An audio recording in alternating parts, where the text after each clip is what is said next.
This season, Instacart has your back to school. As in, they've got your back to school lunch favorites like snack packs and fresh fruit. And they've got your back to school supplies like backpacks, binders, and pencils. And they've got your back when your kid casually tells you they have a huge school project due tomorrow. Let's face it, we were all that kid. So first, call your parents to say I'm sorry, and then download the Instacart app to get delivery in as fast as 30 minutes all school year long. Get a $0 delivery fee with your first 3 orders while supplies last. Minimum $10 an order. Additional terms apply. On today's Smart 7, US and UK poised to unshackle Ukraine's missiles, Wales braced for Tata Steel job losses, and lots more. It's Thursday, 12th of September. It's National Video Games Day, and happy birthday, Sydney Sweeney. The Smart 7. It's news, but not the news.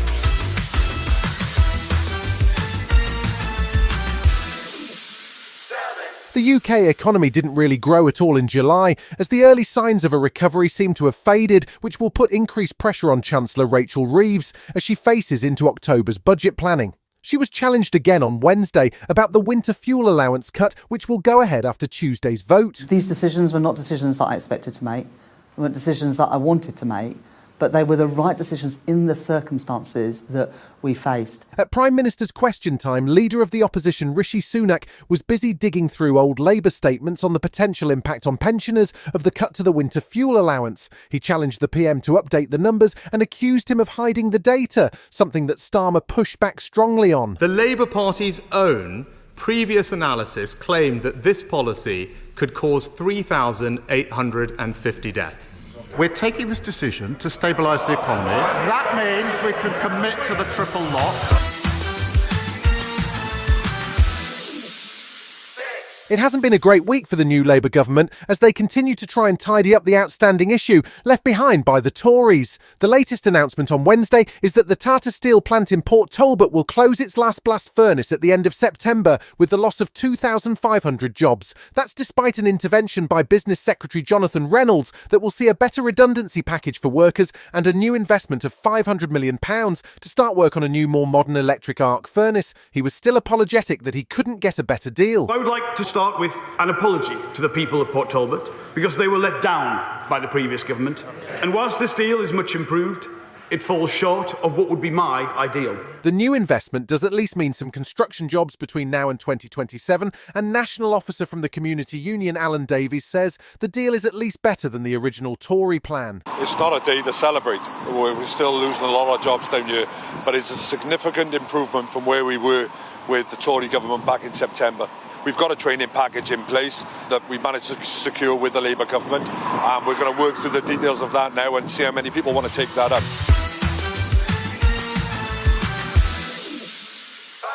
UK Foreign Secretary David Lammy and US Secretary of State Anthony Blinken made a joint visit to Kyiv on Wednesday.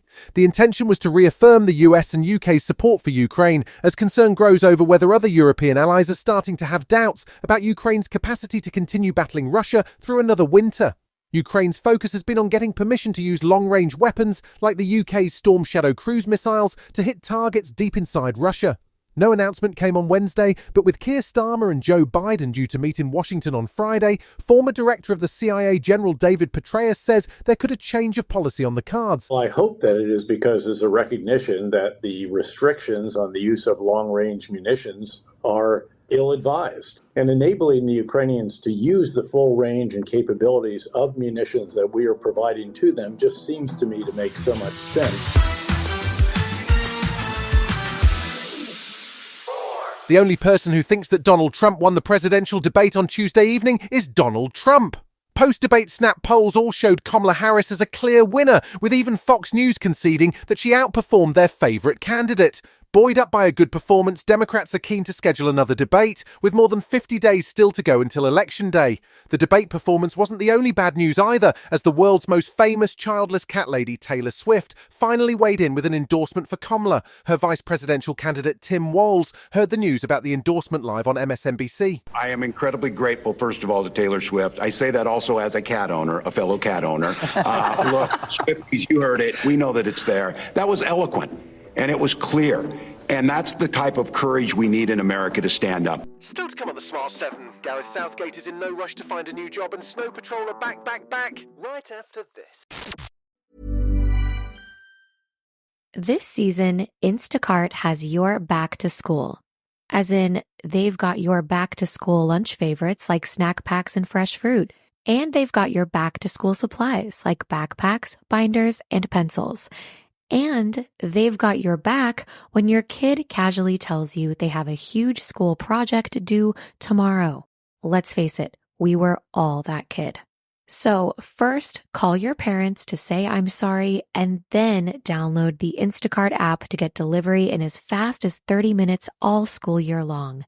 Get a $0 delivery fee with your first 3 orders while supplies last. Minimum $10 an order. Additional terms apply. Welcome back. England's new temporary manager Lee Carsley has had a mixed first week in the job. He stepped in to manage England after Gareth Southgate bowed out following this summer's Euro tournament. On the pitch, things have gone pretty well, with England racking up successive 2-0 wins over the Republic of Ireland and Finland. The fact that Carsley, a former Irish international, wasn't keen on singing the English national anthem didn't go down so well. The man he's replaced, Gareth Southgate, seems impressed so far and says he's in no rush to head back into football. I think it was probably the right time for change. I think what you see now is that bit of hope that change can bring. I'm completely content with that. 8 years is a long time in the role. I'm looking forward to different challenges ahead now, and I have to say I'm enjoying the rest.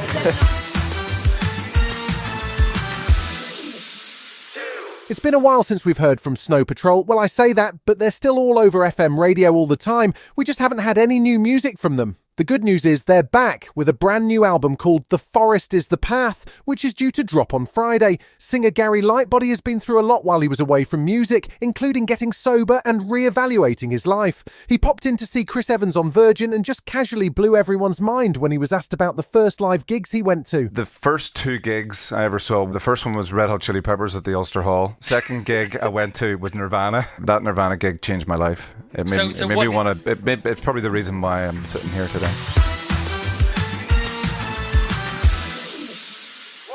Everyone loves a villain origin story, but it's probably politically sensitive to describe the main character in the new movie, The Apprentice, as a villain. It stars Sebastian Stan as everyone's favourite orange former president, Donald Trump. The movie tracks the early days of the Donald as he rose to fame, married his first wife Ivana, and of course developed that famous hairdo. It also shows Trump learning from legendary lawyer and political fixer Roy Cohn, who is played by Jeremy Strong. Trump threatened the movie with a lawsuit and described it as pure fiction, but no lawsuit was ever filed, and it hit cinemas on October 11th. There are 2 types of people. There are winners and there are losers. You're over-leveraged and have debt up to your ears. I know what I'm doing. Kevin, look at yourself. You're getting ugly. Don't you forget, I made you.